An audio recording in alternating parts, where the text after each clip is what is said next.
और इन देशभक्तों को जगाने का काम करने वाले, झिझोड़ने का काम करने वाले कौन?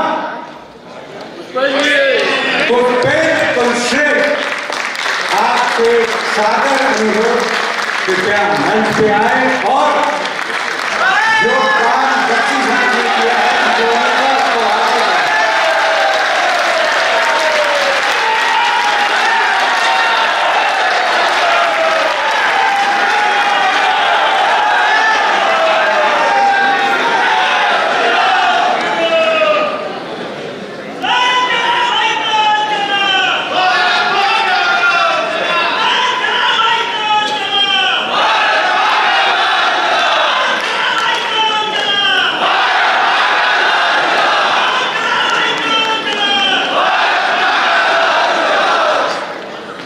सबका बहुत बहुत धन्यवाद। इस हॉल की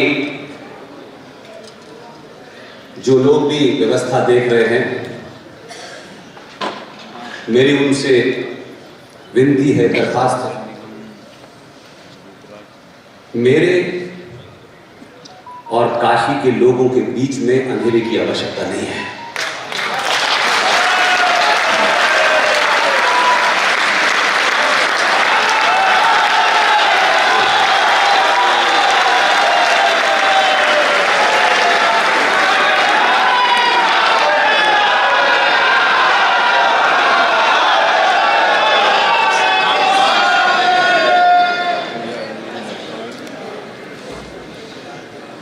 कौन कहता है कि ये बदलाव नहीं है?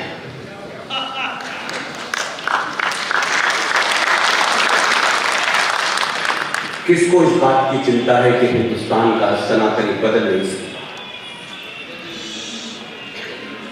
71 साल का एक नौजवान 25 साल के नौजवान से कह रहा है कि तू जनसंख्या नियंत्रण की चिंता मत कर, तू सिर्फ कर।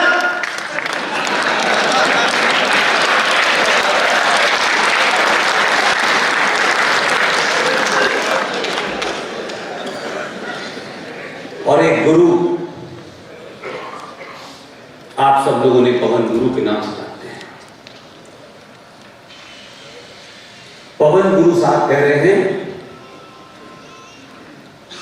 कि सनातनियों में से डर निकल रहा है। मैं ये नहीं मानता। सनातनियों को डर के मतलब पता चल रहे हैं। और आज के दौर में पवन गुरु की जरूरत है, गुरु घंटालों की जरूरत नहीं है।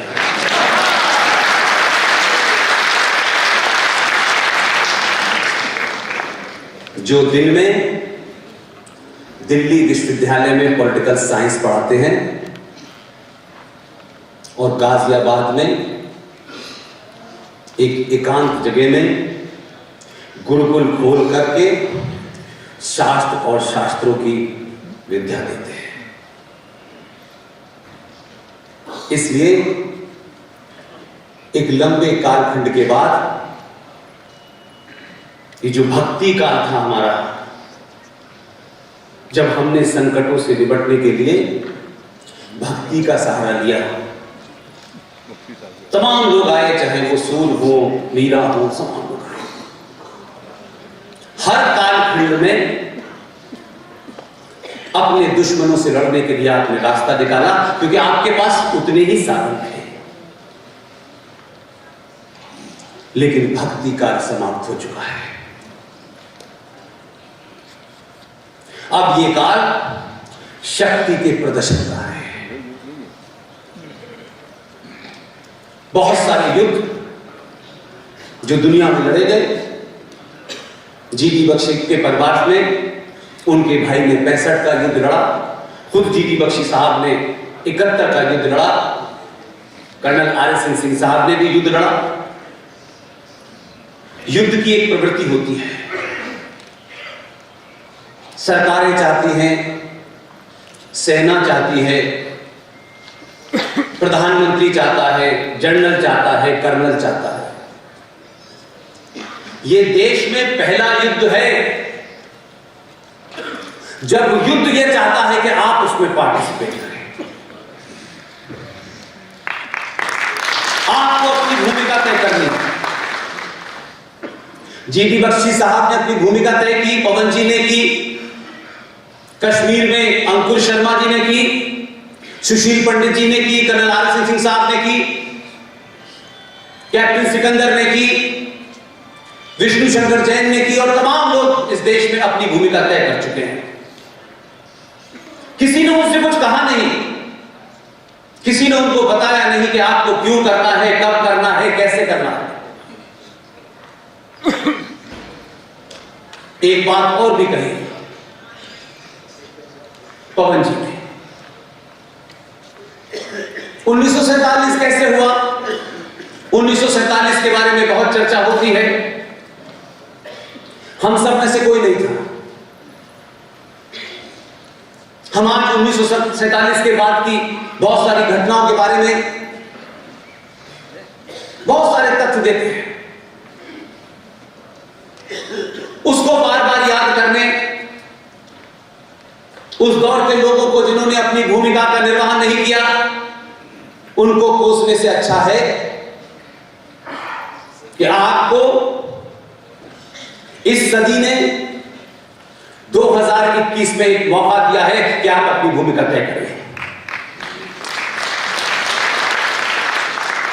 और ये इसलिए न तय करें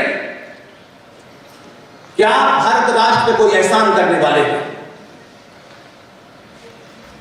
कम से कम आप इसलिए अपनी भूमिका तय करें कि आज हम खड़े होकर के फूल वाले चाचा ने क्या किया, मक्का में पैदा होने वाले पहले जाहिर शिक्षा मंत्री ने क्या किया, हमारे बारे में हमारे जाने के बाद आज की पीढ़ियां ये कहें कि इन्होंने अपना काम किया। यहां ये भी बात हुई कि अर्जुन से कहा कि तू युद्ध कर, तेरे अपने हैं तब भी कर। मैं सिर्फ उसमें एक ही लाइन जोड़ना चाहता हूं, अर्जुन तुझे युद्ध करना ही पड़ेगा, भले ही चाहे डीएनए तेरा बराबर वाले का भी एक ही हो।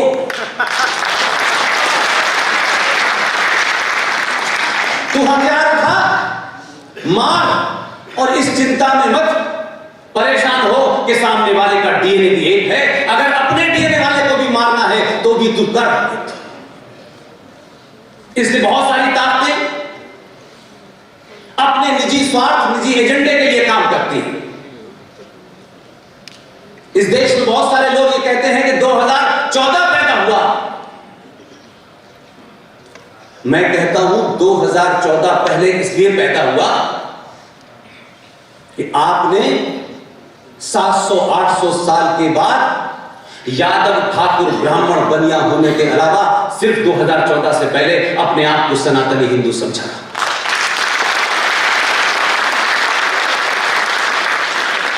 इसमें बहुत कमियां हो सकती हैं, बहुत शिकायतें भी हो सकती हैं, लेकिन इन शिकायतों के कहने, बोलने और चिल्लाने का समय नहीं है। बहुत लंबे कालखंड के बाद आपको अपने होने का एहसास हुआ है, आपको अपने पूर्वजों का एहसास हुआ है, आप कौन थे इसका एहसास हुआ है, आपको सही इतिहास जानने की जिज्ञासा पैदा हुई है, आपको अपने शत्रु का बोध हुआ है। इस लम्हे को, इस घड़ी को तरह तरह के जुमले और नारों से नष्ट होने मत दीजिए। समय मिला है, इसका पूरा सदुपयोग कीजिए। हम सब की कोशिश सिर्फ इतनी है कि 5 साल में जब आपको एक चांस मिले तो घर से निकलते वक्त यह सोच के जाइएगा कि हम जो बटन दबाने जा रहे हैं इससे हमें जीएसटी में छूट कितनी मिलेगी, इनकम टैक्स में स्लैब कितनी मिलेगी, पेट्रोल का भाव कितना कितना है, प्यास का भाव कितना है, ये मुद्दे जब तक संसार में मनुष्य रहेगा चलते रहेंगे। बटन दबाने से पहले ये जरूर सोचिएगा, क्या आपको देश बचाना है, सरकार बचानी है या राष्ट्र?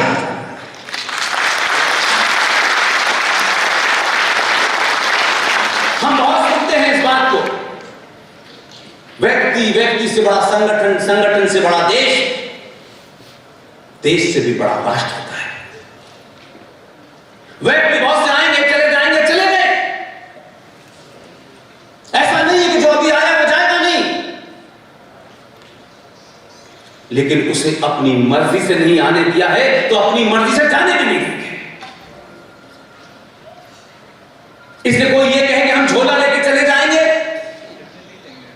जाने नहीं देंगे। इतना आसानी से नहीं जाने देंगे।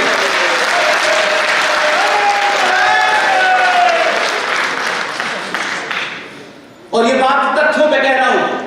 आप सब जानते हैं कि इस मंच पे जितने लोग बैठे हैं, न इनका किसी राजनीतिक दल से कोई संबंध है, न सत्ता के किसी पद के लाने की दौड़ में है। इन सब के मूल में अगर कोई एक ही चिंता है, उसका नाम है राष्ट्र।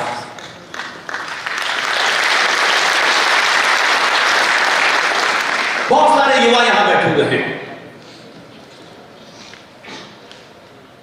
फिजिक्स में एक न्यूटन का लॉ है, बहुत लोगों ने सुना होगा।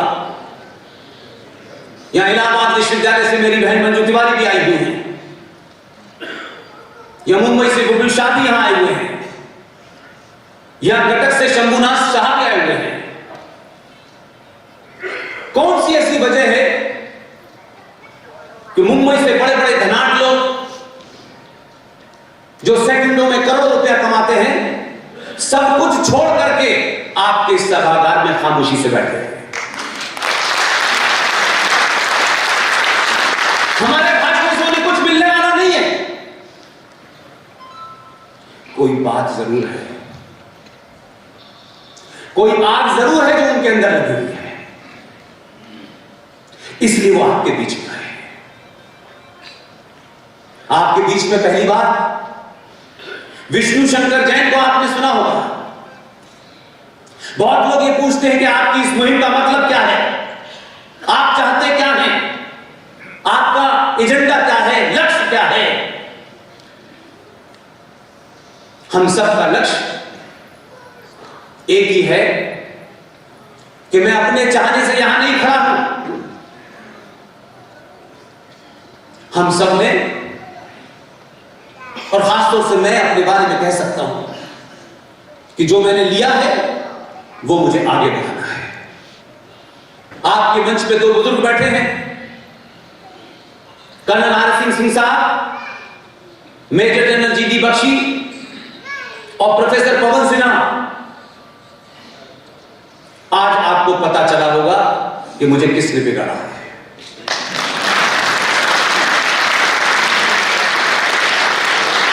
मेरी ये जिम्मेदारी है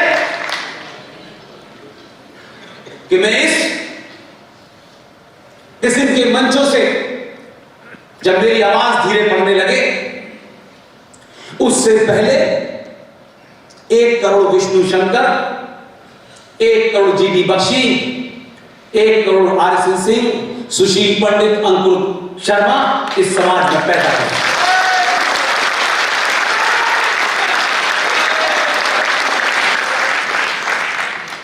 ये बहुत अच्छा लगता है कहते में कि एक विद्वान थे, उनके बाद कोई विद्वान पैदा ही नहीं हुआ। तेंदुलकर के बाद कोई तेंदुलकर नहीं पैदा हुआ, लता मंगेशकर के बाद कोई लता मंगेशकर नहीं पैदा हुई। इसमें किसका दोष है? लता मंगेशकर का दोष है कि उन्होंने अपने जीते जी 100 लता मंगेशकर क्यों नहीं पैदा।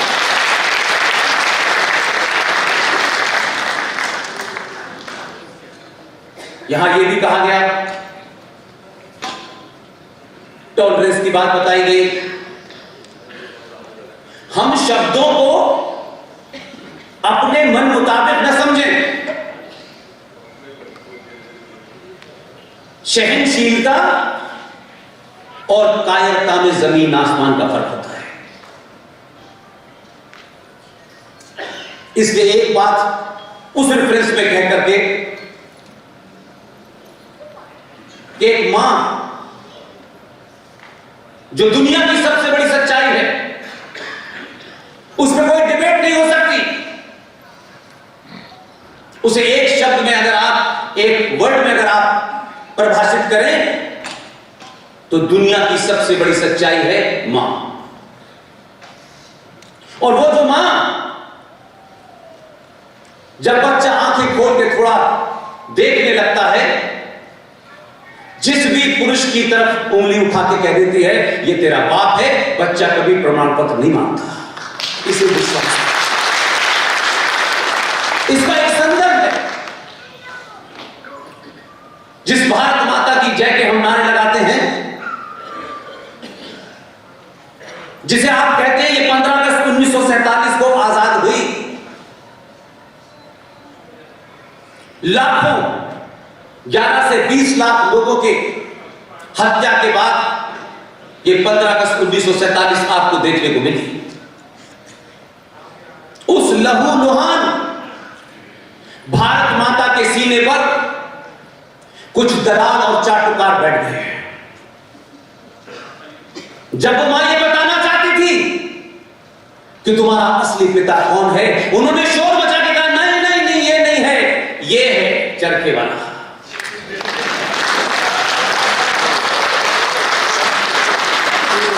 अपने निजी जीवन में और राष्ट्र के जीवन में अगर आपको आपकी मां किसी गलत आदमी को पिता बता दे तो घर भी बर्बाद होता है और राष्ट्र भी बर्बाद होता है। ये बात एक संदर्भ में कहना चाहता हूं मैं। भले ही आज 70, 72, 75 साल होने वाले हो, हम जश्न मनाएं, लेकिन मैं इस बात से खुश हूं हमारी जनरेशन ने मेजर जनरल जीडी बख्शी के नेतृत्व में एक लड़ाई लड़ी। हम उसके बहुत छोटे से सिपाही भी नहीं कह सकते। मेजर जीडी बख्शी ने सुभाष चंद्र बोस के बारे में जो कुछ भी सत्ताओं ने अपने स्वार्थ में छुपा के रखा था, सरकारों को बाध्य किया, उन डॉक्यूमेंट को डीक्लासिफाई किया, और उन डॉक्यूमेंट को डीक्लासिफाई करने के बाद आपको पता चला कि असली बात तो इस देश का सुभाष चंद्र बोस है।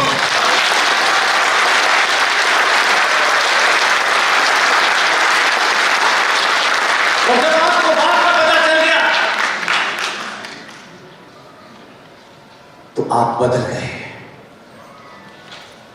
और यही चेतना ने 2014 पैदा किया। इससे जो लोग साइंस की बहुत बात करते हैं, उन्हें Newton's third law of motion पढ़ना चाहिए। और साइंस के साथ जो खिलवाड़ करता है,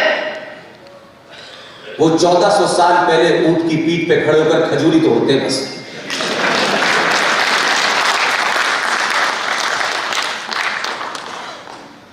इसलिए कि आपके तथाकथित राष्ट्रपिता ने Newton's third law of motion जो था उसकी परिभाषा ही गलत बताई।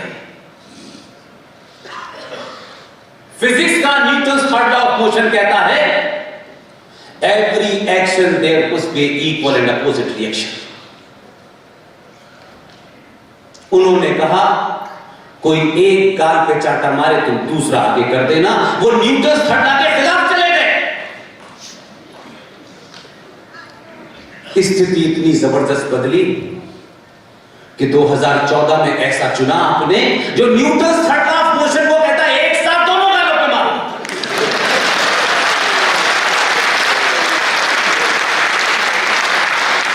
और कितनी ताकत से मारे, उतनी ताकत से ही देना, यही सही Newton's third law of motion की डेफिनेशन। इसलिए मेरा सिर्फ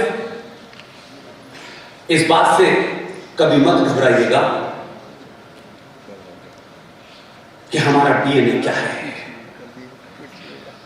डीएनए की चिंता मत कीजिए। अर्जुन भी कर रहा था, लेकिन जब उसने बाण उठाया तो अपनों का ही नाश किया, क्योंकि वो अधर्म के साथ खड़े थे। कृष्ण के भी कई रूप हैं, भगवान राम के भी कई रूप हैं, लेकिन भगवान राम का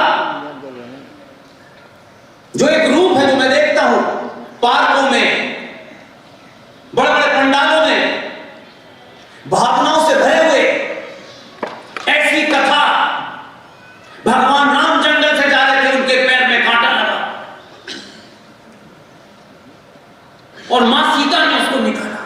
ऐसे लग रहा है जैसे दूरदर्शन का ये डायरेक्ट लेकर आपने एक भाव को इतना भावनात्मक बना दिया कि चाहे कृष्ण हो चाहे राम हो, उनका एक पक्ष भावनात्मक तौर से आपने इतना बयान किया कि आप सिर्फ समझने लगे कि यही भगवान राम है। इसलिए मैंने कहा कि पवन गुरु होना इस देश में जरूरी है, गुरु घंटाओं से ज्यादा। उनकी भाषा, उनके तर्क से आपको समझ में आया होगा कि असली गुरु यही है। भगवान राम का वो पक्ष नहीं बताते कि जब वो समुद्र से कह रहे थे कि रास्ता दो, तो उसने कहा नहीं दूंगा। जब उन्होंने तीर कमान उठाया तो नतमस्तक होकर बोला था जल्दी बताइए। इसीलिए कृष्ण जी का भी एक रूप है, जिसे हमारी मां और बहनों को, वो माखन खाते थे, वो चोरी करते थे, वो गोपियों के साथ खेलते थे, वो बांसुरी बजाते थे। यानी कृष्ण जन्माष्टमी में उन्हें सजाया भी ऐसे जाता है कि इसके अलावा कुछ है नहीं। किसी मंदिर में बांसुरी के अलावा सुदर्शन चक्र नहीं दिखाया जाता। ये वही कृष्ण है जो बांसुरी बजाता है, समय आने पे सुदर्शन चक्र भी चलाता है। आपके आइडियल अर्थ थे। आपने अपने इतिहास में झूठे और मक्कार लोगों को पढ़ा। इसके 70 साल में इस देश को जहां जाना चाहिए था वो नहीं गया, और इस देश के बहुसंख्यक समाज को धीरे धीरे हर तरीके से एक कायर समाज बना दिया जाए, एक डरपोक समाज बना दिया जाए, इसकी चौतरफा कोशिश की गई। और आपसे बार बार कहा नहीं, आप चिंता न करें, हम हैं, हम सब कुछ आपके लिए करेंगे।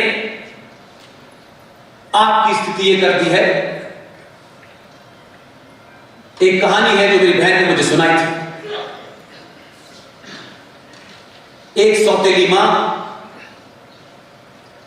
अपने सौतेले बच्चे को गोद में खिलाती थी। 5 साल का था तब भी गोद में खिलाती थी, 15 साल का हुआ तब भी गोद में खिलाती थी। पूरे कॉलोनी और मोहल्ले की महिलाओं ने बड़ा ताज्जुब किया कि ये अजीब मां है, अपने सौतेले बच्चे से इसे इतना प्यार है, इतना बड़ा हो गया तब भी गोद में खिलाती है। लोगों ने पूछा कि भाई पता करो क्या बात है। कुछ मोहल्ले की महिलाएं उसके घर गई और उससे पूछा कि बहन ऐसी क्या बात है, इतना बड़ा बच्चा है, वो भी सौतेला है, तुम उसे अभी भी गोद में खिलाती हो। उसने जवाब दिया, मैं इसे गोद में नहीं खिलाती, मैं चाहती हूं कि यह अपाहिज हो जाए। और यह अपाहिज इसलिए हो जाए कि जब मेरी संतान पैदा हो तो उसके सामने ये सिर्फ घुटनों के बल चल के भीख मांगे रिजर्वेशन की। हिंदू समाज को रिजर्वेशन में 2 रुपए किलो चावल, 1 महीने का बिजली फ्री, अपाहिज बना दिया है, लड़ने की क्षमता समाप्त कर दी है। और अब आप सिर्फ सरकारों से रियायत मांगते हैं, इसमें ये रियायत मिल जाए, उसमें वो रियायत मिल जाए, इसके अलावा आपका कोई एजेंडा नहीं है, हमारा कोई एजेंडा नहीं है। आप ये क्या क्या हमें देने वाली है। हमारी जाति के कितने मंत्री बनेंगे, हमारे इलाके के कितने मंत्री बनेंगे, हमारा सरकार गठन में इससे ज्यादा बोली नहीं है। और बटन दबाने के बाद घर चले जाते हैं, सरकार करेगी जो करना है। एक जागरूक समाज, एक चेतन समाज सरकार को कुर्सी पर बैठने नहीं देता, और आप खामोश रहे। इसलिए इस देश में एक नहीं कई कानून ऐसे हैं। छोड़ दीजिए संविधान में क्या लिखा है, बाबा साहब अम्बेडकर के संविधान की चर्चा थोड़ी देर के लिए छोड़ दीजिए। औरंगजेब ने क्या किया वो भी छोड़ दीजिए, बाबर ने क्या किया ये भी छोड़ दीजिए। आजाद भारत की संसद में इतने कानून बने, मैंने इस पे चर्चा हिंदू सनातनी समाज में नहीं देखी। आपके विरुद्ध बने, आपको नष्ट करने के लिए बने, आपके अस्तित्व को समाप्त करने के लिए बने, लेकिन हमारा इससे क्या एजेंडा है, प्यास सस्ती हो जाए। इसी समाज ने दिल्ली के अंदर दिल्ली राज्य की एक सरकार इसलिए गिरा दी कि प्याज के दाम बढ़ गए। हम कहां से चले थे कहां आ गए। लेकिन बात करेंगे हम तो आचार्य चाणक्य की बात करेंगे, विष्णुगुप्त की बात करेंगे। और जब सही टाइम आएगा तो हम ऐसे लोगों को चुनेंगे कि भारत का एक प्रधानमंत्री एक अंतरराष्ट्रीय मीटिंग में सो गया, हमें शर्म नहीं आई। एक राष्ट्र के रूप में हम 150 करोड़ लोग हैं, हमारे यहां चुनाव होते हैं, हम कैसे लोगों को चुनते हैं भाई। और यह सिलसिला रुका नहीं। एक सरकार का विदेश मंत्री, यह मैं इसलिए कह रहा हूं कि जब आप अंतरराष्ट्रीय मीडिया में काम करते हैं, बाहर के लोगों से मिलते हैं, तो आपको पता चलता है कि लोग आपके बारे में क्या सोचते हैं। भारत का एक विदेश मंत्री यूएनओ की एक मीटिंग में जब उसकी बारी आई कि भारत के प्रधान विदेश मंत्री को अपना वक्तव्य देना है, उठे, मंच पे गए और वक्तव्य पढ़ना शुरू किया। आधा पन्ना पढ़ने के बाद विदेश मंत्रालय का एक सेक्रेटरी भागा, बोला आप पुर्तगाल का भाषण पढ़ रहे हैं, भारत का ये।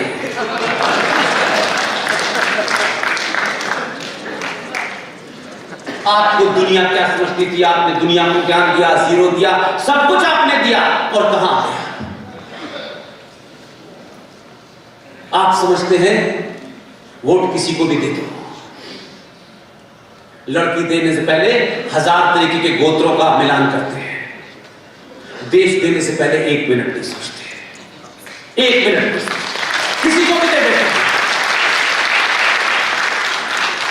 इसमें मैं फिर भी कहूंगा जो ज्यादा पढ़ रहे हैं, जिन्हें ज्यादा ज्ञान प्राप्त हो गया है, ये बीमारी उन्हीं में ज्यादा है। इसलिए आप आर.एस.एन. सिंह साहब की किताब भी देखते हैं, आर.एस.एन. सिंह साहब को पढ़ते भी हैं। आर.एस.एन. सिंह साहब की ससुराल बनारस है। कोई तो वजह है कि आर.एस.एन. सिंह साहब की इस किताब का बनारस में लोकार्पण क्यों हो रहा है। कौन दामाद है जो अपनी ससुराल में रौब गालिब नहीं करता। मैंने सुना है कि उनकी बेटी और उनकी श्रीमती यही इस हॉल में है। अगर वो कहीं है तो खड़े हो जाएं, लोग देखें कि आर.एस.एन. सिंह की असली ताकत कहां है। जहां भी हो वो खड़ी हो जाए।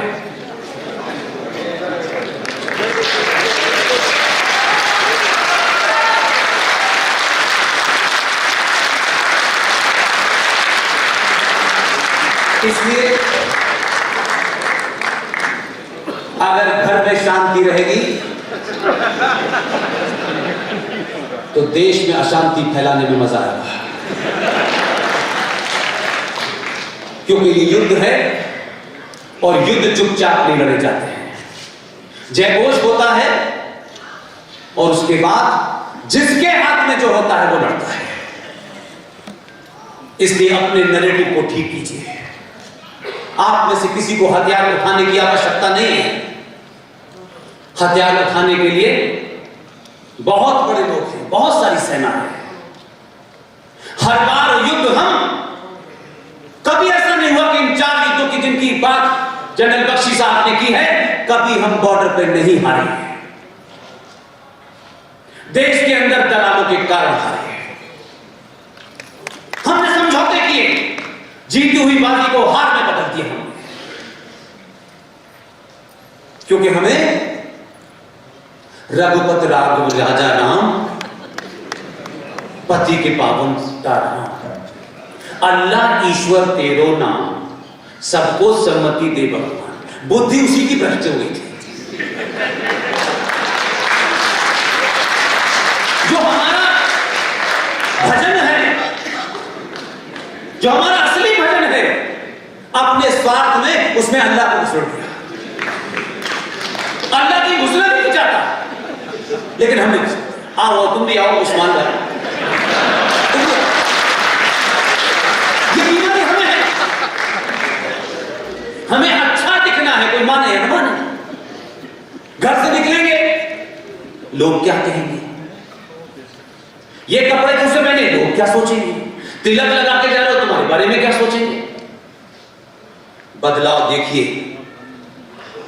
1995 में एक प्रधानमंत्री थे, पुर्तगाल गए। पुर्तगाल के अंदर वहां के एनआरआईज ने एक छोटा सा मंदिर बनाया था। वहां के लोगों ने कहा कि आप आए हैं, इस मंदिर का इनॉग्रेशन कर दीजिए। उनके ऊपर संविधान इतना हावी था, उन्होंने कहा मैं सेकुलर स्टेट का प्रधानमंत्री हूं, मंदिर का उद्घाटन नहीं करूंगा। 1995 से 1914 इतिहास के पैमाने में एक छोटा सा घड़ी के बराबर होता है। आप जिस दिन बदले, तब सत्ता पे ऐसा आदमी बैठा। 2014 में चुनाव जीतने के बाद लोग माइकल जैक्सन की कंट्री में जाके सलाम बजाते हैं सबसे पहले अंकल सैम को। वो नहीं गया। इसलिए जब आपके बीच में कोई आदमी, वो आपकी जाति का है नहीं है, वो छोटा है बड़ा है, वो क्या पहनता है वो क्या खाता है, ये महत्वपूर्ण नहीं है, वो राष्ट्र के लिए क्या करता है यही महत्वपूर्ण है बस।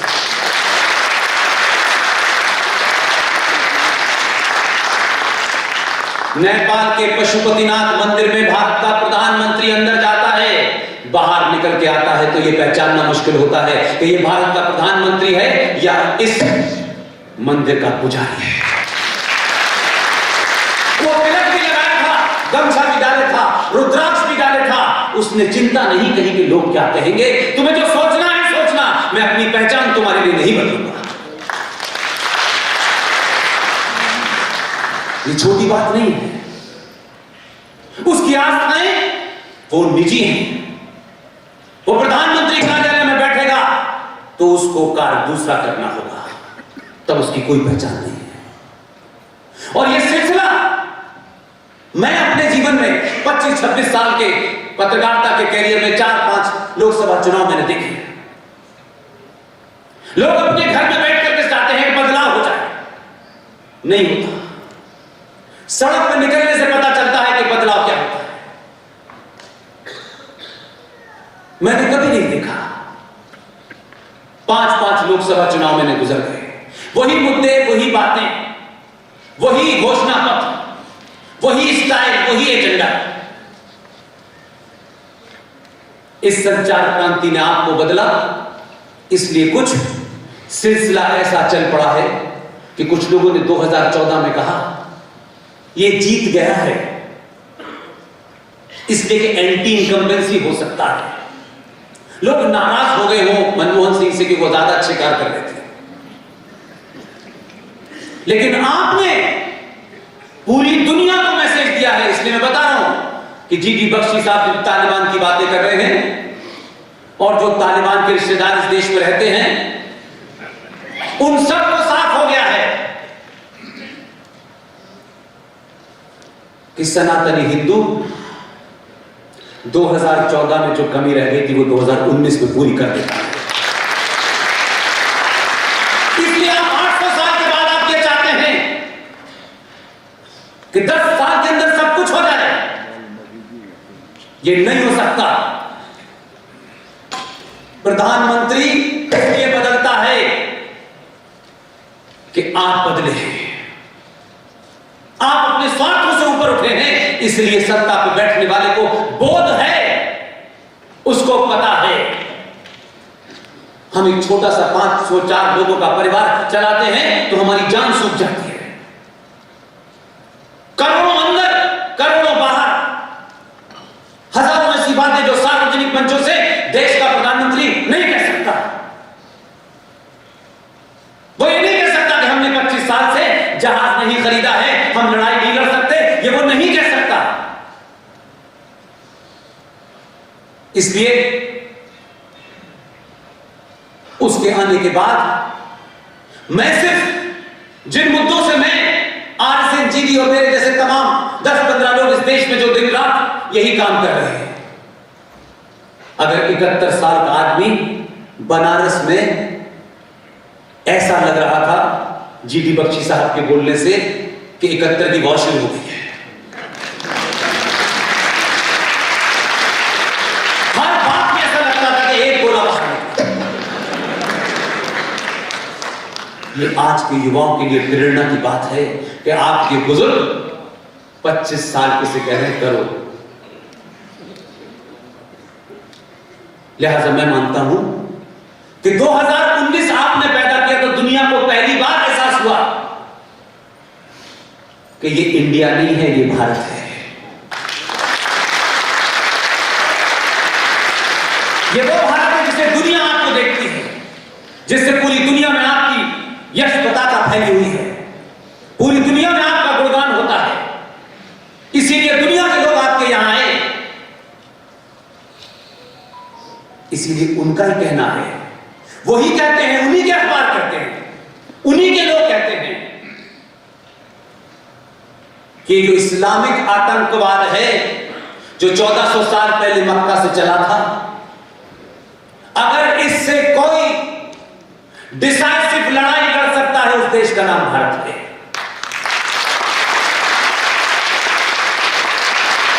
इसलिए आप इस बात की चिंता न करें कि जब वो मंचों से कहता है सबका साथ, एक लाइन और जोड़ देता है जिसकी वजह से कभी कभी आप लोग नाराज हो जाते हैं। उसे किसी का विश्वास नहीं देता। वो आपसे कह रहा है आप पीछे तो खड़े रहिए, अभी तो बहुत सारी चीजें पलटने वाली हैं। मेरी और आपकी जिम्मेदारी है, ईमानदारी के साथ जिम्मेदारी है कि हम सत्ता की दौड़ में और सत्ता की पद में लाइन में न खड़े हों। विष्णु शंकर जैन मेरे छोटे भाई की तरह है, मैं इनको कभी नहीं जानता। आपने मथुरा में जो ईदगाह बना हुआ है उसकी एक अर्जी मथुरा के सिविल कोर्ट में थी। शाम को इंग्लिश के टेलीविजन पर डिबेट में बैठे थे। इनके तर्क, इनकी रेफरेंस, इनके फैक्ट, वो जो आया है हैदराबादी बिरयानी वाला, उसकी समझ ही में नहीं आया। एक जवाब विष्णु शंकर जैन के तर्कों पे नहीं दे पाया।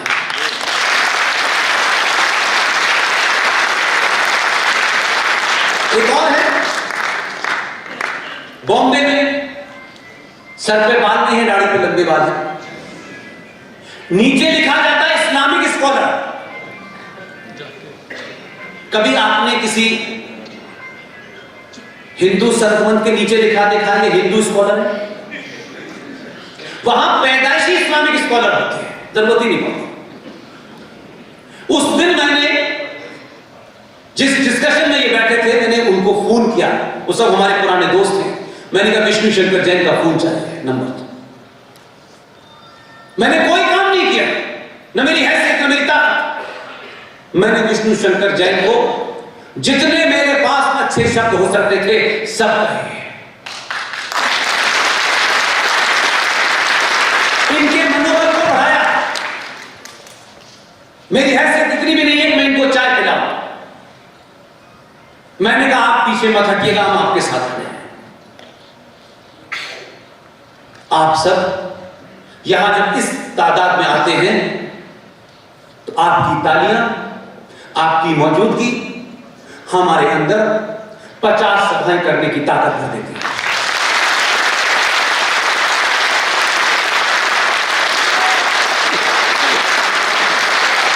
इसलिए इतना ही जरूरी है इस वक्त कि सनातनी हिंदू बिना डरे, बिना इस बात की चिंता करे कौन खुश होगा और कौन नहीं खुश होगा, सख्त बोलना भी शुरू कर देंगे। तो जिनको डर लग रहा है, मैं कहता हूं ये और लगना चाहिए, क्योंकि ये डर अच्छा है।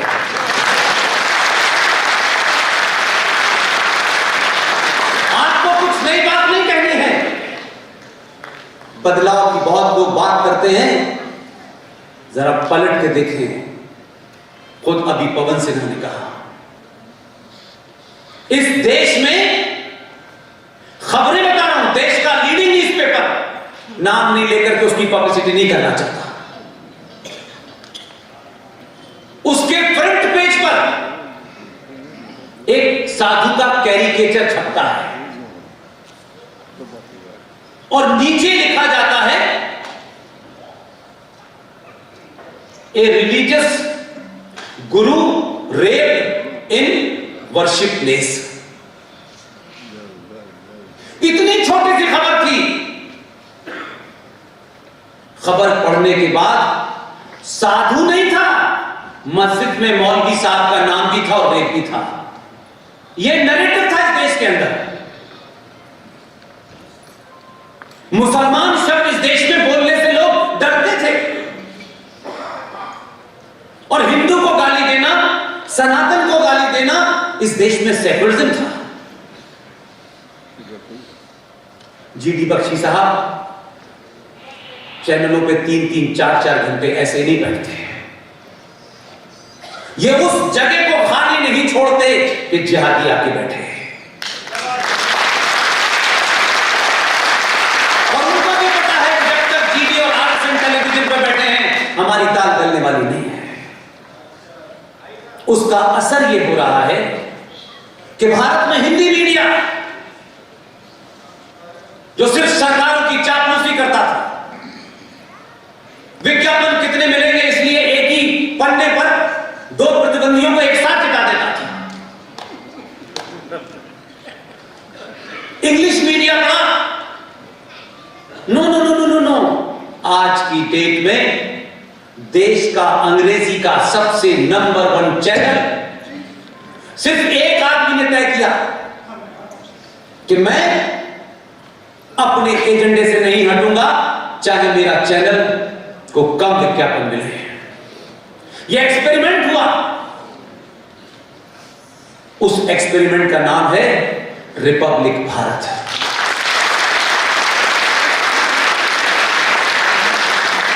अगर कोई भी है, उसकी क्या जात है, उसकी क्या पहचान है, मेरे से निजी संबंध है या नहीं है, यह महत्वपूर्ण नहीं है। 80 से 100 करोड़ सनातनियों, आपके हाथ में तो वो बटन है कि आप अपने घर से जाए बगैर इस हवा का रुख मोड़ सकते हैं। एक बार अपनी ताकत को पहचानिए।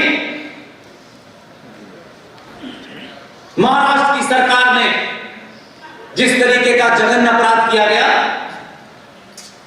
कि सिर्फ इसलिए कि इस अंग्रेजी मीडियम के अंदर राष्ट्रवाद क्या होता है यह अंग्रेजी में समझाना है और लोगों को समझ में आ रहा है। सुबह से लेकर शाम तक उस चैनल पे राष्ट्रवाद राष्ट्रवाद राष्ट्रवाद इतने कहने के बाद अब ये हाल हो गया है कि दूसरे अंग्रेजी चैनल भी अब उसी की तर्ज पे हिंदी का चैनल खोल करके राष्ट्रवाद की बात करने लगे। ये बदलाव है। उसने राष्ट्रवाद को फैशन बना दिया, स्टाइल स्टेटमेंट बना दिया। इसलिए तिलक लगाने से, सिर्फ चोटी बना निकालने से, धोती पहनने से, यह आपका वस्त्र हो सकता है, यह चॉइस का मामला है। इसलिए हजारों ऐसे लोग पैदा कर दिए जो पैंट शर्ट में भी संतों का काम कर रहे हैं। तो भूषण वेशभूषण में मत जाइए, तथ्यों पे जाइए, तर्क पे जाइए, लॉजिक पे जाइए, रेफरेंस पे जाइए। और उसका असर यह है कि आपने कहा सिर्फ दिल्ली में क्यों बदलाव होगा। हमारे पास भी एक दीवाना है, हम उस पर एक्सपेरिमेंट करेंगे। आपने किया, वो डंके की चोट पे कहता है, जिस भाषा में समझना चाहते हो उस भाषा में समझो।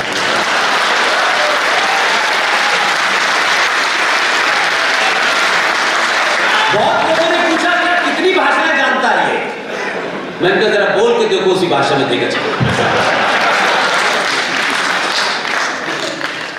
ये बदलाव सिर्फ सत्ता का नहीं है, ये इस देश के सनातनियों के बदलने का दबाव है। आप जो चाहते हैं सत्ता से वो करेगी सत्ता। सत्ता को एहसास तो कराइए। सत्ता पे जिस मकसद के लिए बैठाया है, अगर उसमें से कोई काम नहीं हुआ तो सवाल भी करेंगे और फिर दोबारा तुम्हें बैठाएंगे, और दोबारा तुमने नहीं किया तो दोबारा बैठाएंगे, तुम्हारे झूठ बोलने के सारे रास्ते बंद कर देंगे और तुम्हें करना है। इसलिए इस बदलाव को सिर्फ मेरे तेरे अपने अपने स्वार्थ में मत देखिए। हम सब में से किसी का कोई स्वार्थ नहीं, लेकिन इतिहास में जब वर्णन होगा, अगली जनरेशन आएगी तो कहेंगे लोग स्वार्थी लोगों ने अपने नफे नुकसान के हिसाब से सत्ता को गिरा दिया क्योंकि उनके निजी स्वार्थ नहीं पूरे हो रहे थे। सब कुछ करिए, ब्राह्मण रहिए, ठाकुर रहिए, बनिया रहिए, यादव रहिए, दलित रहिए, जो कुछ होना है रहिए, लेकिन ये जाति की पहचान आपके घर की देरी से बाहर नहीं आनी चाहिए। जब घर की चौखट पार करें, अपने आप को सनातनी समझें, इसके अलावा कुछ न समझें। इसलिए 1400 साल पहले मक्का में एक मजहब पैदा हुआ, उसके पैदा होने की भी डेट है, उसके पैगंबर की भी डेट है। वो कब पैदा हुए कब चले गए। 2000 साल पहले जो आए थे उनकी भी डेट है, उनके मरने की भी डेट है। यह प्रकृति का नियम है, इसे दुनिया का कोई आदमी नहीं बदल सकता। जो पैदा हुआ है वो मरेगा। उसकी मौत किसके हाथों निश्चित है ये पता नहीं है। सनातन न पैदा हुआ है, इसलिए सनातन कभी मर नहीं सकता। अनंत काल तक, जब तक ये ब्रह्मांड, ये सृष्टि, ये यूनिवर्स है, तब तक सनातन रहेगा। और आप आज कहते हैं डीएनए की बात, किसका डीएनए जानना चाहते हैं? जो प्रॉफिट मोहम्मद के, उनके दामाद के नहीं हुए, जिन्होंने प्रॉफिट मोहम्मद के दामाद अली की गर्दन काटी और उससे फुटबॉल खेली, जिन्होंने प्रॉफिट मोहम्मद की बेटी फातिमा का कत्ल किया, जिन्होंने प्रॉफिट मोहम्मद के नवासों को करबला के मैदान में भूखा पैसा मारा, जो मोहम्मद के नहीं हुए वो आपके होंगे। ये किस भाईचारे की बात कर रहे हैं? इस भाईचारे में भाई कौन है, चारा कौन है, 70 सालों में पता नहीं चला आपको। अननेचुरल बातें वही लोग करते हैं जो जीवन भी अननेचुरल जीते हैं। प्रकृतियों के नियम से अगर आप अलग हटेंगे तो दिमाग में ऐसी उल्टे सीधे ख्याल आएंगे। सच को सच कहिए। किसी से दोस्ती खोने का डर हो, वो दोस्ती कल खोती हो, आज हो जाए। इसलिए ये समय अगर बदर करने का नहीं है। हमारी किसी किताब में कोई इतिहास का ऐसा पन्ना नहीं मिलता है कि हमने किसी की गर्दन पर तलवार रखी हो और कहा कि नहीं तू हिंदू बन। ये कहते हैं हमें अल्लाह का विश्वास है, होना चाहिए, और कहते हैं रब्बुल आलमीन, ये जो पूरी कायनात है, जो सृष्टि है, इसे कोई शक्ति चला रही है, इसकी मर्जी से पत्ता हिलता है, इसकी मर्जी से बनारस में हजारों लाख लोग जीजी बख्शी आरिफ सिंह साहब को सुनने आते हैं। उसकी मर्जी से सब कुछ होता है, ये उनका यकीन है, हमारा भी यकीन है, लेकिन उनका यकीन 2014 के बाद टूट क्यों गया? जब उसकी मर्जी से सब आए थे तो उसी की मर्जी से आदि आस्तीन का कुर्ता पहनने वाला भी आया। उसी कुरान मजीद में लिखा है, साफ साफ लिखा है, ये मुनाफिक मक्कार आपको छोटे भाई का पजामा बड़े भाई का कुर्ता पहनने वाले नहीं बताएंगे, ये नहीं बताएंगे, ये मुनाफिक है। उसी में लिखा है, वो फरमाते हैं कि मैंने तुमको जमीन पर भेजा है, कुछ उसूलों से तुमको पाबंद किया है, अगर इन उसूलों से भटके, इससे तुम हट गए तो याद रखना मैं किसी और को भेजूंगा जो तुम्हें रास्ते पे ले आएगा। हम कुछ नहीं कर रहे, हम तो तुम्हारे कुरान पे यकीन कर रहे हैं, उसने अल्लाह ने 2014 में भेजा, उसने तुम्हें समझाया, नहीं माने, बहुत सवाल उठाए, विदेशों से मिलकर कुछ लोग लगे थे हत्या कराने, इशरत बहन भी यहां आई, सौरभ भाई भी यहां आए। अल्लाह इस बात से बड़े दुखी हैं कि इनको मैंने समझाने के लिए एक शरीफ आदमी बैठा भेजा था, ये उसकी बात ही नहीं सुन रहे। उन्होंने 2019 में एक और भेजा, अब भी समझ जाओ। एक सवाल पूछता था बहुत, भगवान राम की मां कहां गई थी? भारत माता डाइन है, उसके सूबे में भी एक फकीर भेज दिया है।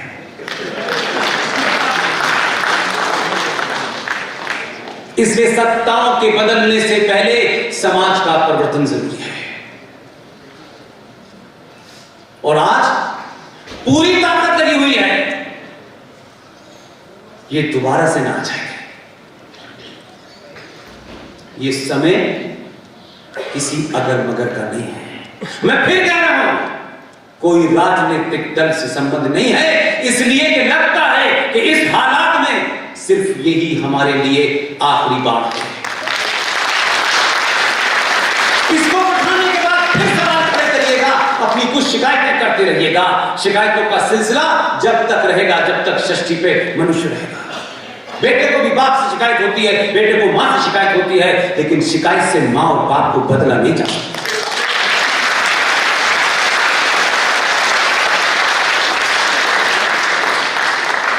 इसलिए आंतरिक खतरों में बहुत सारे ऐसे खतरे हैं। इसलिए 1946 का रिजल्ट और 16 अगस्त 1946 को यूनाइटेड बंगाल के अंदर शहीद हुसैन सोहरावर्दी का डायरेक्ट एक्शन जरा याद कीजिए। 16 अगस्त 1946 को बंगाल के सूबे में डायरेक्ट एक्शन किया। 15,000 हिंदुओं का एक तरफा नरसंहार हुआ और मात्र एक साल के बाद पाकिस्तान 21 लाख लोगों की लाशों पर हो गया। हम जानना नहीं चाहते, हम सुनना नहीं चाहते, हम अवॉइड करना चाहते हैं, क्योंकि हम चाहते हैं कि हम देखें ना, न देखेंगे तो उससे शेर भाग नहीं जाएगा। और फिर हमने वही रट लगाना शुरू किया। तरह तरह के नए नए जुमले लाए जा रहे हैं। जब सनातन हिंदू समाज अपने होने पे गर्व करने लगा है, अपनी पहचान से शर्माता नहीं है, तब कुछ लोग आपको अजीब व गरीब किसका पाठ पढ़ा रहे हैं, किसी गलतफहमी का शिकार मत होइए। बहुत आए बहुत गए, ये ध्यान रखिएगा। ये लम्हा आपको हजारों साल तक आपके खोए हुए पुरुषार्थ को जगाएगा। इसलिए आपकी खामोशी, आपकी चुप्पी ने और सारे समाज का सत्ता पर निर्भर हो जाना कि सत्ता ही की यह जिम्मेदारी है कि वो शाम को आके गृह मंत्री आपका घर पूछे कि पंडित जी आप ठीक से सो गए, मैं जाऊं। हमारी अपेक्षा ये है और बहुत जल्दी है, रातों रात है। ऐसा नहीं होता। इसलिए आप जब सोए, जिसका जिक्र विष्णु शंकर जैन ने किया है, उनके बोलने से, बात करने से मैंने पहली बार किसी इस तरीके के मंच पे उनको बोलते देखा है। मुझे लगता था कि पता नहीं पब्लिक स्पीकिंग में वो कितना बेचारे घबरा ना जाए, but I am proud of you. जितने बेहतरीन अंदाज में, शब्दों के सिलेक्शन में, शब्दों की मर्यादा का ध्यान रखते हुए विष्णु शंकर जैन ने अपनी बात कही है। I am highly impressed. और हम सबका मकसद यही है, ये आज के बाद आपको हर मंच पे नजर आएंगे।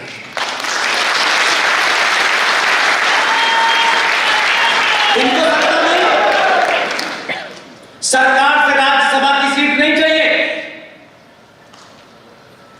कोई पद नहीं चाहिए इनको, इनके पिताजी को भी नहीं चाहिए था।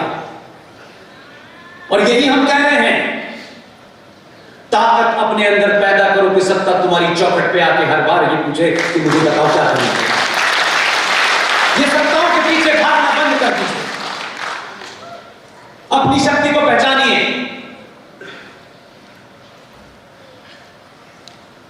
जो मुंबई में बैठ करके तरह तरह की फिल्में बनाते हैं, कभी कोई तांडव बनाता है, कभी कोई पीके बनाता है, और आप शिकायत करते हैं।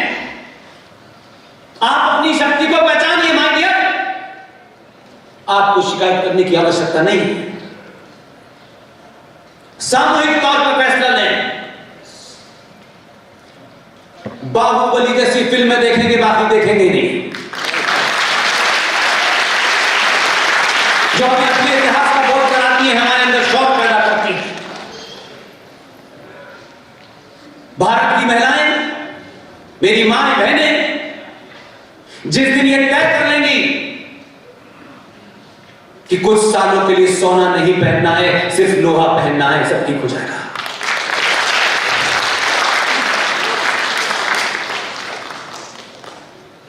आप भजन गाइए, मेरी शिकायत है, सार्वजनिक मन से कह रहा हूं, मुझे किसी की चिंता नहीं होती। हजारों लाखों लोगों के आस्थाओं को आप भजनों के माध्यम से, कीर्तन के माध्यम से, राम कथा के माध्यम से इकट्ठा करते हैं। हजारों गांव की भोली भाली महिलाएं राम कथा सुनने जाती हैं। ये राम कथा करते करते ये मौला कहां से पैदा हो जाता है। ये किसको मूर्ख बनाते हैं आप? आपसे किसने कहा है सेक्युलर होने के लिए? ये झूठ बोलने के लिए आपसे किसने कहा है? आप इनका बहिष्कार करिए। इसलिए आपके समाज में बहुत सारे पुरुषार्थी मौजूद हैं।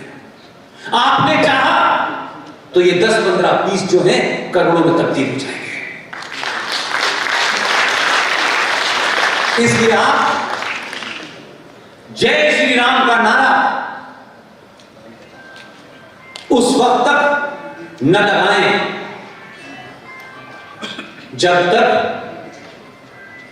काशी में नंदी के सामने जो कचरा पड़ा है वो साफ न हो जाए।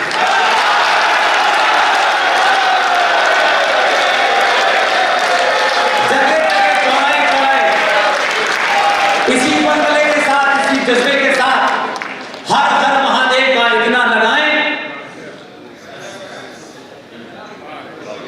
कि वो कचरा ढह जाए। कोर्ट में लड़ाई लड़ने के लिए बहुत लोग मौजूद हैं। कोर्ट कचहरी से देश चलता है, राष्ट्र नहीं चलता। ये कोर्ट में मुकदमा कर दिया है, ये फैसला आएगा, 150 साल में एक मंदिर मिलेगा, 1.5 दिन में चाहिए। कोई गलतफहमी नहीं होनी चाहिए। एक बार भरोसा करके तो देखिए, आपने भरोसा किया, इसी देश की सर्वोच्च न्यायालय ने कई ऐसी पिटीशन भी सुनी जिसमें यह कहा गया भगवान राम तो है ही नहीं, लेकिन इतने मक्कार हैं वो, रामनवमी की 9 दिन की छुट्टी लेते हैं। छुट्टी के बाद कोर्ट में कहते राम पे चर्चा करेंगे, आइए। आपकी ताकत ने सत्ता का मिजाज साफ कर दिया, और सत्ता पे दबाव था तो सत्ता को जो खेल करना चाहिए था वो उसने किया। जैसा बोले 40 दिन में दूंगा, जल्दी देना चाहता, अभी देना चाहता। ये आपकी राष्ट्र की शक्ति है, ये आपकी शक्ति है। इसलिए अपने मुद्दों से मत भटकिए। 2 रुपए किलो चावल, और जिन्होंने तलवार के जोर पे शलवार पहनी थी वो आपको डरा नहीं सकते। जिनके बाप दादाओं ने डर के शलवार पहन के भाग गए थे वो आपको डरा रहे हैं। आप अपने बाप दादा के बारे में बताइए कि जब नहीं डरे तो इन शलवार वालों से डरेंगे। ये डराएगा, इसलिए अपने होने पे गर्व कीजिए, शर्माइए मत। राजनीति, सत्ता, सरकार, न्यायपालिका, पुलिस राष्ट्र के एक हिस्सा है जिसे आप देश कहते हैं, उसका छोटे छोटे इंस्टीट्यूशन है, ये सब कुछ नहीं है। इसलिए देश सुरक्षित है। जो जीडी बख्शी साहब कह रहे हैं वो देश की बात करते नहीं है, वो राष्ट्र की बात करते हैं, क्योंकि देश एक भूमि का टुकड़ा है, उसकी रक्षा के लिए सेना लगी हुई है। और बताइए कोई ऐसा समय आया हो कि भारतीय सेनाओं ने देश की 1 इंच जमीन किसी को लेने दी हो। यह बात अलग है कि उन्होंने जीती, दलाल नेताओं ने शिमला में बैठ के वो वापस। इसलिए देश खतरे में नहीं है, राष्ट्र खतरे में है। राष्ट्र मेरी आस्थाओं से, मेरे परंपराओं से चलेगा, मेरी मान्यताओं से चलेगा। एक कायर और डरपोक समाज जब कुछ सब कुछ सत्ता से चाहता है तो सत्ता उस कायर समाज को जानती है कि ये 100 करोड़ लोगों की भीड़ है, किसी का कुछ बिगाड़ नहीं सकती। अभी आपको समझा रहे थे विष्णु भाई कि एक मामले में तो आपको अपील की परमिशन ही नहीं है, और दूसरे मामले में वो कहीं तक जा सकते हैं। मैं आपको एक छोटा सा किस्सा बता रहा हूं। जो समाज गिनती में कम है, नंबर में कम है, उनकी सामूहिक शक्ति को पहचानिए। जरूरी नहीं है कि सब कुछ आप सीखेंगे, कभी कभी शत्रु से भी सीखना चाहिए। दिल्ली के अंदर एकमात्र भारत में ईमानदार मुसलमान है। ये कंट्राडिक्टी लग रहा होगा आपको, ये विरोधाभास लग रहा होगा आपको। जो ये कहता है कि मैं बुखारा से आया था, उसका नाम है अहमद बुखारी, जामा मस्जिद का इमाम है। मैं सिर्फ आपको कल की घटना, परसों की घटना, 10 दिन पुरानी घटना इसलिए बताता हूं कि मैं अगर औरंगजेब के बारे में बात करूंगा तो इरफान हबीब कुछ लिख देगा, उसे आप पढ़ के कंफ्यूज होंगे, उसे ठीक करने की मेरा टाइम नहीं है मेरे पास। अहमद बुखारी के ऊपर 65 FIR, जिसमें कम से कम 8 या 10 में नॉन बेलेबल वारंट है उसका। दिल्ली राज्य में एक एक्सट्रीम सेकुलर महिला का शासन था। हाई कोर्ट ने कहा इस गुंडे को अरेस्ट कीजिए, क्योंकि 100 करोड़ होने का भाव किसी को पता ही नहीं था। उन्होंने कहा ये भेड़ चाले से कोई फर्क नहीं पड़ता, इसमें यादव है, इसमें ठाकुर है, इसमें बनिया है, इसमें ब्राह्मण है, इसमें हिंदू नहीं है। हाई कोर्ट के ऑर्डर के बाद दिल्ली पुलिस ने शीला दीक्षित सरकार के दौर में कोर्ट में एफिडेविट की भाषा बता रहा हूं मैं आपको। उसमें लिखा अगर हमने इनको गिरफ्तार किया तो दंगा हो सकता है। आज तक गिरफ्तार नहीं हुआ। वो जानते हैं काले कोट वाले कि वो सवाल नहीं करेंगे, उनके लिए कोर्ट वोट की कोई वैल्यू नहीं है। लेकिन आप जरा अपने मन में सोचिए कि आपको अपने जाति पे कितना घमंड है। इसी देश में एक विदेशी महिला के इशारे पर तमिलनाडु में सनातन हिंदू धर्म का एक शंकराचार्य रात के अंधेरे में 1:30 बजे उन्हें पुलिस बलात्कार के केस में पकड़ती है, जेल ले जाती है, बंद कर देती है और कुछ दिन बाद उनकी मृत्यु हो जाती है। मैंने इस देश में एक प्रोटेस्ट नहीं देखी। आप अपने शंकराचार्य के लिए नहीं खड़े हो सकते, आप उसके लिए सड़कों पे नहीं निकल सकते, इसलिए जुडिशरी भी आपसे डरती नहीं है। इसीलिए वो हिंदुत्व की परिभाषा तय करती है। देश चलाने का काम सरकार का है, प्रधानमंत्री का है, राष्ट्रपति का है, कैबिनेट का है, पुलिस है, सेनाएं हैं। राष्ट्र में अगर धर्म की कोई भी परिभाषा बतानी है, किसी मान्यता परंपराओं को सही तरीके से रखना है, उसमें कोई अमेंडमेंट करना है, तो उसका राजा सिर्फ शंकराचार्य है और कोई नहीं हो सकता। सादा कोट पहनने से अकल ज्यादा आ जाती है, ऐसा कहीं नहीं लिखा। राफेल पे भी एक्सपर्ट, जलीकट्टू पे भी एक्सपर्ट, जेंडर जस्टिस पे भी एक्सपर्ट। जहां कहा कि थोड़ा सा मस्जिद पे भी एक्सपर्ट हो जाओ तो बोले नहीं नहीं नहीं, मस्जिद में जेंडर जस्टिस हुआ तो हमारे साथ जस्टिस नहीं हुआ। इसे कहते हैं आपकी सामूहिक शक्ति का डर। इसलिए आपने जब पब्लिक डिमॉन्स्ट्रेट किया, अपनी उस अभिव्यक्ति को बताया, आपने ये नहीं पूछा कि सत्ता के शीर्ष पे उसकी जाति क्या है।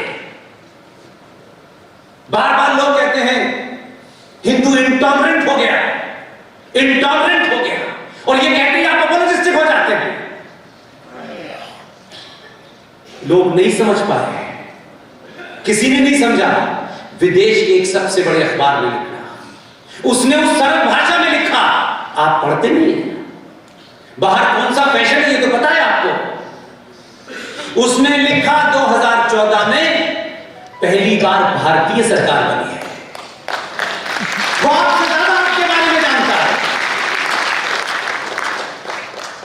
इसलिए आप शायद कंफ्यूजन में हैं।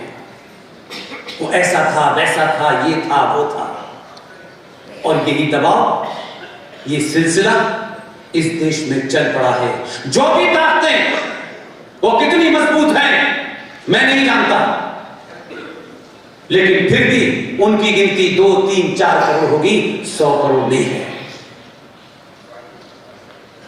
जीडी बख्शी साहब ने यहां शंख के साथ जितने मिसाइल और बम दागे हैं, ये कोई आसान काम नहीं है। इस उम्र में लोग इस वक्त तक सो चुके होते हैं। अगर ये सब लोग यहां पहुंचे हैं और इन्होंने मुझे बिगाड़ा है, तो हजारों को बिगाड़ने की जिम्मेदारी मेरी है। हम आपसे कोई ऐसी बात नहीं कहेंगे कि आप सहिष्णु हैं, आप इंटॉलरेंट हैं। जो भी कहता है वो मक्कार है और धूर्त है। हम टॉलरेंट और इंटॉलरेंट में कंफ्यूजन कर रहे हैं। देश का प्रधानमंत्री कहता है कि हमें गंदगी के प्रति इंटॉलरेंट रहना है। इसमें क्या बुरी बात कही? क्या पूरा घर अपने घर में बनाते हैं? क्या घर में गंदगी में रहते हैं? लेकिन आप सिंबॉलिक चीजों पे जाते हैं, जो उसका मकसद है वो नहीं समझ पाए। जीडी बख्शी समझ पाए। इस देश में जो कचरा है, मानसिक तौर पे उसके खिलाफ लड़ाई लड़ी है। जो इस देश को गंदा करने पे तुले हुए हैं, जिनका ख्वाब है अल्लाह जाने कौन सी किताब पढ़ी हुई है, दिन भर शौक है मुसलमान बनने का रहता है। दिन भर मुसलमान, चलते फिरते उठते मुसलमान मुसलमान मुसलमान, इस्लाम, कुरान, शरिया, दारुल हरब, दारुल इस्लाम, सब चाहते हैं। क्या चाहते हैं? हमसे पूछो, मूर्खों, जाहिलों, 1400 साल में सुई नहीं बनाई तुमने, सुई नहीं बनाई। और हमसे कर रहे हो क्या? काफिरों से। ये यहूदी भी काफिर हैं कि हिंदू भी काफिर हैं। वो जो ज्ञान दे रहे अफगानिस्तान में, उसी काफिर की गन से लड़ रहे हैं। खुद से गन नहीं बनाई कर रहे। खुद इतने अक्लमंद है कि 2021 में हवाई जहाज के परों को लटक गए, उनका इसी में चले जाए। ऐसा लगता है 1400 साल पहले खजूर तोड़ने की बीमारी अभी तक नहीं है। हमसे सवाल कर रहे हो यार। हमने अगर सवाल का जवाब पूछ लिया तो बड़ी शर्मिंदगी होगी कि नहीं? हमें अपने अल्लाह पर, उसे आप अल्लाह कह लें, मैं उसे ईश्वर कहता हूं, उस पर पूरा यकीन है कि उसने जैसा बनाया है, कुछ सोच के आंख कहीं लगाई है, नाक कहीं लगाई है, उंगलियां इतनी बनाई है, ये सोच समझ के किया है। जैसा बनाया है वैसे ही वापस जाते हैं। इनसे पूछिए, हमने देखी ने बनाई होगी तो मुसलमान न होते।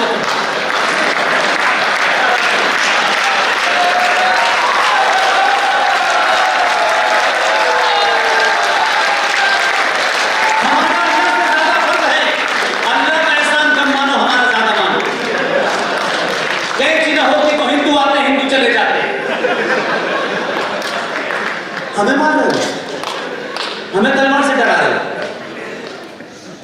इसलिए ये डर अगले 1000 साल तक रहना चाहिए, गली गली मोहल्ले रहना चाहिए। और ये भाई और चारा नहीं हो सकता, इसमें कोई कंफ्यूजन नहीं रहना चाहिए। इंडिविजुअल लेवल पे आपकी किसी की दोस्ती हो सकती है, वो एक अलग इशू है, लेकिन राष्ट्र के आड़े में दोस्ती आएगी तो वो कल नहीं अभी होगा। मुझे किसी का दिल नहीं जीतना। अब भारत के सनातनियों का दिल उन्हें जीतना है जिन्हें यहां रहना है, और कुछ नहीं। इसलिए आखिर में अपनी बात खत्म करता हूं। हिंदू पुरुषों को अगर बनना है तो बाहुबली बने। अगर हिंदू बहन बेटियों को, मां को कुछ बनना है तो देवसेना बने। कोई अगर मगर नहीं, कोई कंफ्यूजन नहीं। यह 1970 के दशक की फिल्म नहीं है, यह 2020 के दशक की फिल्म है। अपनी सही कैरेक्टर चुनिए अपने घर से, जो आपको बहुत शौक था। कुछ घनाट लोगों को बड़ा शौक होता है। जैसे ही एक शराब कंपनी का कैलेंडर आता है, हर धनाट आदमी उसकी तस्वीर अपने घर में लगाना चाहता है। अब किंगफिशर का कैलेंडर लगाना बंद कर दीजिए। इस देश में वो कैलेंडर कुछ पागलों ने, कुछ दीवानों ने अपना घर बेच के छापा है। भारत की पार्लियामेंट में 1957 के अंदर जब भारत का फूल कैसा हो, पेड़ कैसा हो, तिरंगा कैसा हो, जानवर क्या हो, पक्षी क्या हो, तब ये आवाज उठी कि भारत का कैलेंडर क्या हो। तो बहुत लोग बोले ये तो ठीक है। उन्होंने कहा नहीं, भारत सदियों से सनातन रहा है, सेकुलर रहा है। यहां किसी मजहब के रहनुमा से, चाहे वो 2000 साल का पुराना हो, चाहे 1400 साल का हो, उसके नाम से कैलेंडर कैसे चलेगा? फूल वाले चाचा दबाव में आ गए। तत्काल प्रभाव से दबाव था, उस वक्त भी लोग थे।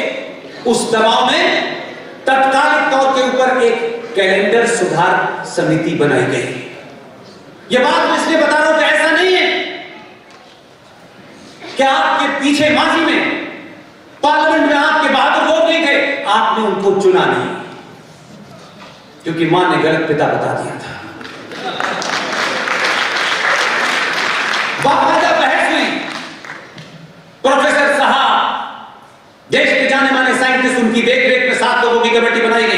इलाहाबाद विश्वविद्यालय के फिजिक्स के, मैथमेटिक्स के टीचर बनाए गए।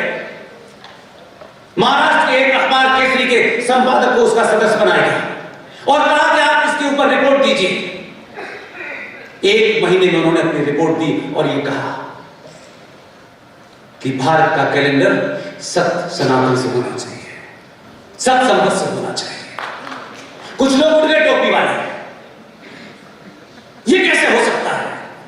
तर्कों से, तथ्यों से उनकी बोलती बंद कर दी और फूल वाले चाचा अपनी बात कह नहीं पाए।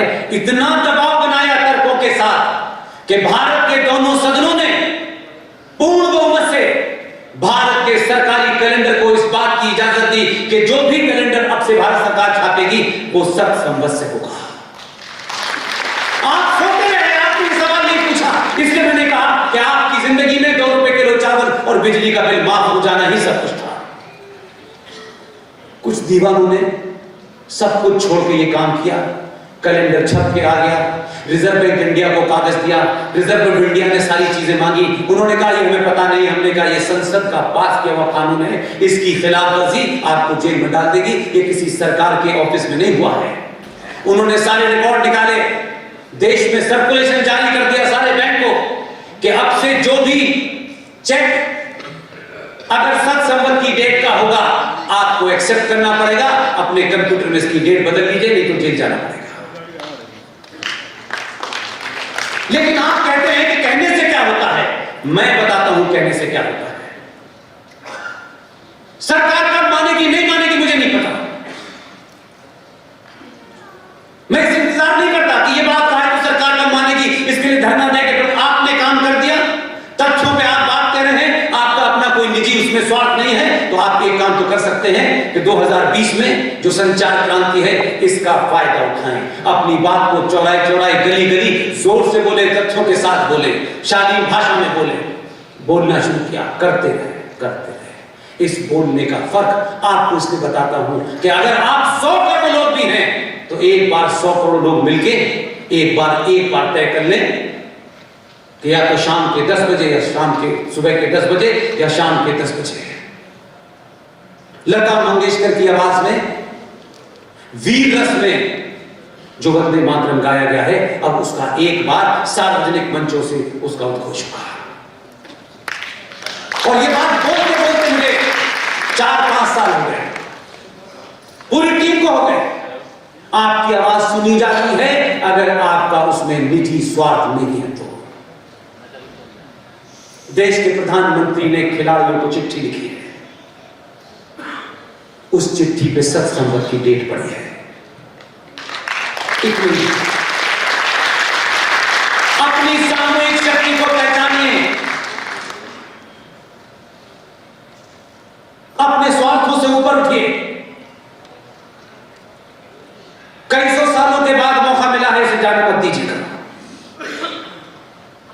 इसलिए प्लेसेस ऑफ वर्शिप एक्ट 1991 जिसकी लड़ाई विष्णु शंकर जैन लड़ रहे हैं, इन जैसे लोगों के साथ बैठ करके कुछ तथ्यों की जानकारी हुई है। मैं आप सबको एक काम देके जाता हूं, अगर आपका इस मंच में जितने लोग भी बैठे हैं, अगर सबके प्रति 1% भी कोई भरोसा है तो मुझे यकीन दिलाइए कि आप इस बात को तथ्यों के साथ कम से कम 10 लोगों को बताएंगे। ये 10 लोगों को बताएंगे, आप सिर्फ इतना ही करना है। आपको समय कम है इसलिए आपको बताना है। और कहते हैं strike while iron is hot. Ram मंदिर बन गया, प्लेसेस ऑफ वर्शिप एक्ट 1991 जब बन रहा था तो यह कहा गया कि 15 अगस्त 1947 को इस्लामिक जिहादी आक्रांताओं ने जो 30,000 से ज्यादा मंदिर तोड़े हैं उसमें से सिर्फ अयोध्या को निकाल देते हैं और बाकी को हम मोरेटोरियम कर देते हैं कि जो 15 अगस्त 1947 को उनका स्टेटस था वो यथास्थिति रहेगी। अब इसका बहाना लोग लेते हैं, सत्ताएं लेती होंगी। सत्ताओं के बारे में एक गलतफहमी अपने दिमाग से निकाल दीजिए कि सत्ता पर बैठने से ज्ञान का कोई संबंध नहीं है। ज्ञान अलग चीज है और कुर्सी अलग चीज है। ये दो अलग अलग चीजें हैं। अगर समाज जागरूक होता है तो सत्ताओं तक अपनी बात पहुंचाने का तरीका आपको आना चाहिए। भारत का संविधान एक धारा के तहत 254 ब्रैकेट में 2, अगर यहां कोई लीगल बैठे हो तो ध्यान दें इस बात पे। 254 ब्रैकेट में 2 ये धारा इस बात की आपको इजाजत देती है कि अगर केंद्र ने कोई ऐसी चीज पास कर दी है जो आप अपने राज्य में नहीं चाहते। प्लेसेस ऑफ वर्शिप एक्ट 1991 पूरे देश में लागू है, लेकिन 254 ब्रैकेट में 2 ये धारा आपको एक रास्ता देती है कि आपकी राज्य सरकार, इत्तेफाक से यहां भी जो लोग हैं गेरुए वस्त्र में, दिल्ली में भी हैं, और आपके सामने यह संकट नहीं है कि राष्ट्रपति कोई दूसरा है, वो भी सब कुछ संवैधानिक कह रहा हूं मैं।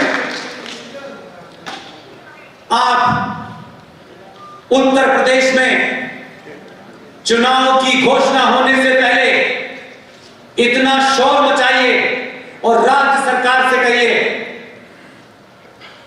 254 ब्रैकेट में 2 इस धारा के तहत विधानसभा में एक प्रस्ताव लाइए। यह संवैधानिक है और इस प्रस्ताव में कहिए कि प्लेसेस ऑफ वर्शिप एक्ट 1991 से उत्तर प्रदेश को बाहर कर दिया जाए। इस प्रस्ताव को आपकी राज्य सरकार पास करेगी और उस पे जैसे ही राष्ट्रपति के साइन होंगे, प्लेसेस ऑफ वर्शिप एक्ट के माध्यम से ये जो काशी में नंदी के सामने कचरा है, ये मथुरा में चोरी और सीनाजोरी और बदकारी और लूट के साथ ईदगाह मस्जिद बनाई गई है। प्लेसेस ऑफ वर्शिप एक्ट के तहत कोई 100 से ज्यादा मंदिर उत्तर प्रदेश में हैं, तत्काल प्रभाव से वो नलिफाइड हो जाएगी। आपको इन मंदिरों को तत्काल प्रकार से अपने मंदिरों की ओरिजिनल बनाने में कोई रोक नहीं सकता। सरकार के पास यह रास्ता नहीं होगा कि ये प्लेसेस ऑफ वर्शिप एक्ट 1991 में बना था, हम कुछ नहीं कर सकते। अगर सरकार का कानून मंत्री नहीं बता पा रहा है तो विष्णु शंकर से पूछिए। ये रास्ते से बात खत्म हो जाएगी। ये लंबा झगड़ा न चलाएं और ये एग्रीमेंट न करें। ये एग्रीमेंट करने की बीमारी छोड़ दें। 24 कैरेट का इस पे कोई समझौता नहीं होगा और इस पूरे काशी के हिस्से में वो जो कचरा है वो दोबारा नजर नहीं आना चाहिए। इसलिए सरकारों की तो समझ में आती है, हमारे यहां तो कोर्ट भी अब सेकुलर हो गई है। आप अयोध्या में एक फैसला देते हैं, ये देते हैं कि ये जगह एक इस्लामिक आतंकवादी ने, एक आक्रामदा ने तोड़ी और यहां एक मस्जिद बना दी। आपने फैसले में दिया कि यहां मंदिर बनेगा, लेकिन बाबर तो 5 किलोमीटर दूर फिर जिंदा हो गया। ये कौन सी जमीन आपने दी? कभी सुना है आपने कि जिसने कत्ल किया हो, सजा होने के बाद ये कत्ल वाले से कि नहीं ऐसा है कि तुम्हें दोबारा से शादी करने की इजाजत देनी चाहिए। जो कातिल है वो कातिल है, उसे सजा मिलेगी। ये कंपनसेशन कब से हो गया? ये तो सरकारी काम होता है, कोर्ट कब से करता है? इसलिए बहुत सारी लड़ाई है, लेकिन सबसे बड़ी लड़ाई के बारे में जो बात विष्णु शंकर कह रहे हैं, इसको 10 लोगों से शेयर करें। ये हॉल, ये बिल्डिंग, ये राष्ट्र जिसे आप सुबह से शाम पूजते हैं, नमन करते हैं, यह आपके हाथ से जा चुका है। संसद में कानून ऐसा पारित कर दिया है, आपको तो उस पर लड़ाई लड़ने का भी रास्ता बंद कर दिया है। जिन्होंने आपकी जमीन लूटी है, जो आपकी जमीन पे कब्जा दिखाना चाहते हैं, उनसे कोई कागज नहीं मांगा जाएगा, आपसे पूछा जाएगा और आपसे कोर्ट नहीं कह सकती। आपसे जो आपके कातिल हैं, कोई आपके मुंसिफ भी है। किस गलतफहमी के शिकार शिकार हैं। भाई भाई में झगड़ा हो रहा है, 100 गज जमीन इधर हो गई तो मर्डर हो रहा है, 100 गज जमीन उधर हो गई तो सालों मुकदमे चल रहे हैं। ये राष्ट्र की जमीन ही आपके पास नहीं है, इसकी लड़ाई नहीं है। इसलिए जीडी बख्शी साहब ने दोबारा से शंख इसलिए नहीं बजाया था कि यादव साहब के हमें रेस्पिरेटरी सिस्टम चेक करना था कि 3.25 मिनट तक वो कैसे बजाते हैं। ऐसे लोग जो आज भी शंख ऐसा बजाते हैं कि उस शंख को सुनने के बाद महाभारत जैसा माहौल बन जाता है। ऐसे लोग, यादव जी जैसे लोग, इनसे मिलिए, इनको जानिए, ये ताकतवर रहें और जब ये बुजुर्ग होने लगे तो ऐसे हजारों शंख बजाने वाले पैदा करके जाएं। इसकी चिंता समाज को होनी चाहिए। सरकार इनको तनख्वाह देती है, नहीं देती है, इनका घर का कैसे खर्चा चलता है, ये किसी सरकार का काम नहीं है, ये समाज का काम है। इनके बारे में पता करें, कौन है, कहां रहते हैं, क्या करते हैं, कैसे जीवन चलाते हैं, क्या ये 10 बच्चों को ट्रेनिंग दे सकते हैं, उसमें क्या खर्चा आ सकता है, ये समाज जिम्मेदारी है। और ये जो पुलिस खड़ी हुई है, ये पुलिस, इसके बारे में भी विचार करें। ये किसी न किसी के भाई हैं, किसी न किसी के बाप हैं, किसी न किसी के पति हैं।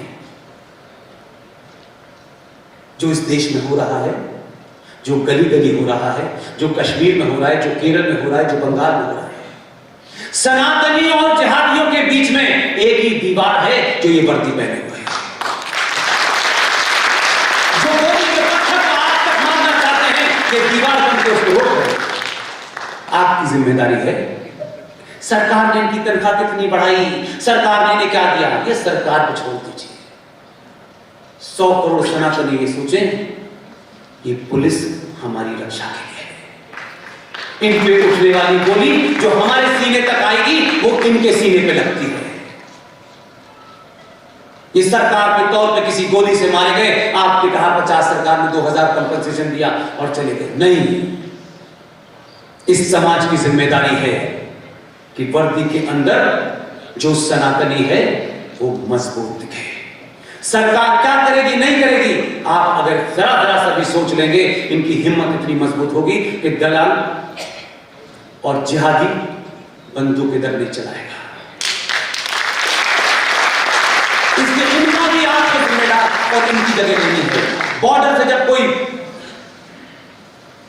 शहीद आता है तो हम देश भर में उसका जुलूस निकालते हैं, लेकिन इनके यहां गोली लगने के बाद उसका कफन दफन कैसे हुआ ये भी नहीं जानना चाहते। आपकी सुरक्षा में जो लोग लगे हैं उनके सामूहिक जिम्मेदारी आपकी है। आप जाइए दिवाली में, होली में,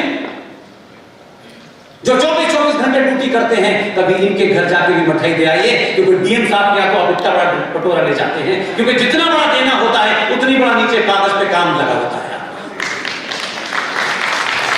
ये जो काम कर रहे हैं वो डीएमएसएसपी नहीं कर सकता।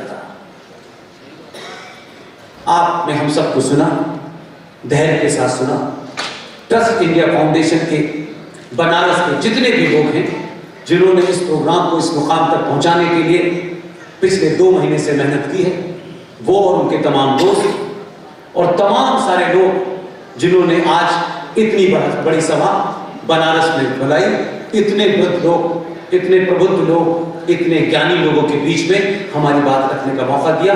मैं सुनील जैन साहब को, उनकी पूरी टीम को, अनिल यादव साहब को, मल्होत्रा साहब को और तमाम वो सारे लोग जो इस पूरे प्रोग्राम के पीछे हैं, उनको मुबारकबाद देता हूं, उनका शुक्रिया अदा करता हूं और बार बार ये कहता हूं कि कोई वजह है हम अपनी मर्जी से यहां नहीं आए, कोई वजह है अपनी मर्जी से। इन्होंने भी उसका ये माध्यम बने कि कहा कि बनारस से ही जयघोष होना चाहिए। हमने भी कहा बहुत दिन हो गए नंदी की आंखें सूनी पड़ी हैं, इसकी आंखों में चमक आनी चाहिए, इसलिए कचरा जल्दी हटना चाहिए। बहुत